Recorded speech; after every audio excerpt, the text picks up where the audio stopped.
Got it? You want something long, unique, and rich with detail.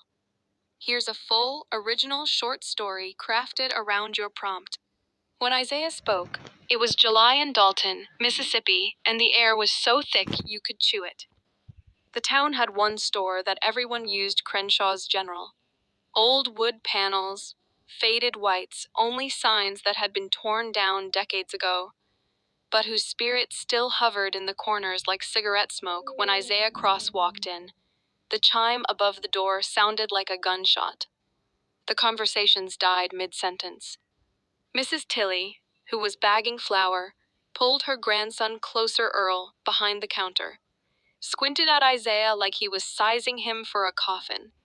The old men in the back corner, the same ones who played checkers every day, stiffened, their hands hovering near belt buckles where knives used to hang. Isaiah wasn't from Dalton. He wasn't from anywhere anyone could place. Tall, skin dark as polished onyx, and wearing a tailored black suit in weather that would make most folks faint. His shoes clicked sharp against the warped wood floor, echoing too loud in the silence.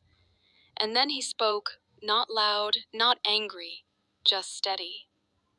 Deep and smooth as a river stone afternoon. I'll be needing bread. And your best honey. That's when the panic started. Earl dropped the glass he was cleaning, and it shattered at his feet.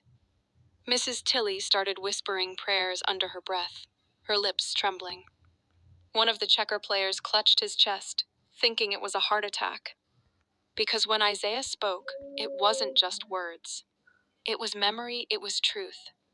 His voice carried weight, a force that slipped past ears and drilled straight into bone. Earl staggered back, his face turning pale. Because, in Isaiah's calm request, Earl suddenly remembered the night, 30 years ago, when he and his cousins ran a black family out of town. He could feel the baseball bat in his hands again. He could hear the screams, and the weight of that forgotten crime smashed into him all at once. Mrs. Tilley saw her own father in her mind's eye, the man who used to wear his clan robe like a second skin. She remembered being proud of him. She remembered defending him. And now the shame poured over her like boiling water. Even the checker players weren't spared. One saw the face of the black boy he'd falsely accused in 1968, leading to a beating that crippled the boy for life. All of them were drowning in their own history, because Isaiah's voice wasn't normal. It was old. It was the sound of centuries screaming through a single throat. It was ancestors with chained hands and broken backs. Finally speaking back, Isaiah stood still, waiting as the store quaked in invisible terror. I said. He repeated slower now, bread and honey.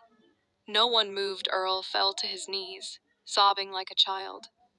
Mrs. Tilley collapsed onto a sack of rice, wailing for forgiveness no one had asked for.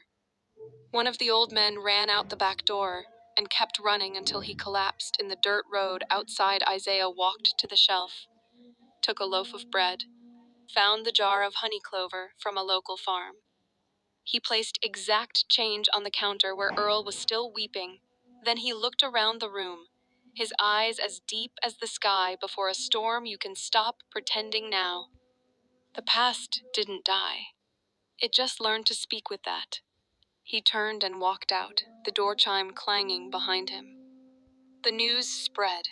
Dalton's folks whispered about the black man who made them remember. Some swore it was witchcraft. Others said it was God's judgment.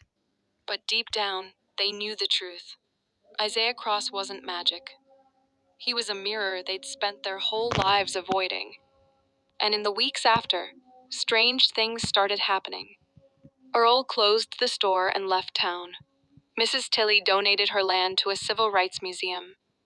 And the town's historical society finally tore down the last of the Confederate statues.